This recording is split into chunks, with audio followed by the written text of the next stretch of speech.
Alates 2018. aasta juulikuust on Maa-ameti avaandmed tasuta kättesaadavad. Järgnevas videos näitan, kuidas on võimalik neid andmeid kasutada. Avaandmete kättesaamiseks Maa-ameti kodulehelt otsin üles Maa-ameti geoportaali ning sisestan aadressi, mille kohta andmeid soovin leida.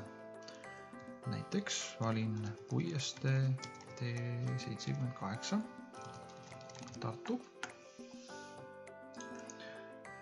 ning olles leidnud objekti kaardilt, on mul võimalik sisse lülitada kaardilehtede jaotus. Kaardilehed on jaotatud siis 1 10 000 ja 1 2000. Olles valinud siit vastava mõõtkava, on mul võimalik siis klikkida kaardiruudul ning näha täpsemalt, mis numbriga on tegemist. Samamoodi siis ka 1 10 000 võimaldab mul siis klikiga näha, mis numbriga või mis kaardinumbriga on täpsemalt tegemist. Kui kaardilehe number on teada, avan taaskord geoportaali silehe, leian siit ruumiandmed ning ruumiandmete alameatusest on mul võimalik nüüd ruudu numbri järgi näiteks alla laadida ortofotosid, kirjutada siis vastavasse ruutu kaardi number, mille ma just olin siis X-KIS kaardilt leidnud.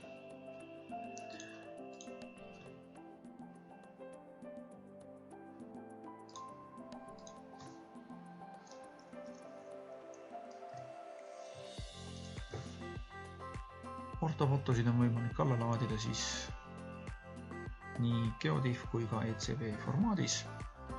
Autodeski tarkvarade jaoks soovitan kasutada ECV laiendit ning loomulikult viimast versiooni ortofotost.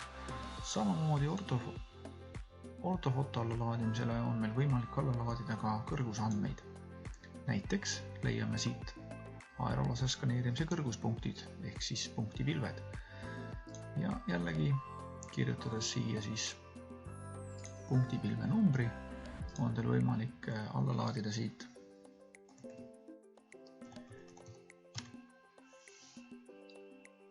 LAZ laiendiga kokku pakitud punktipilv.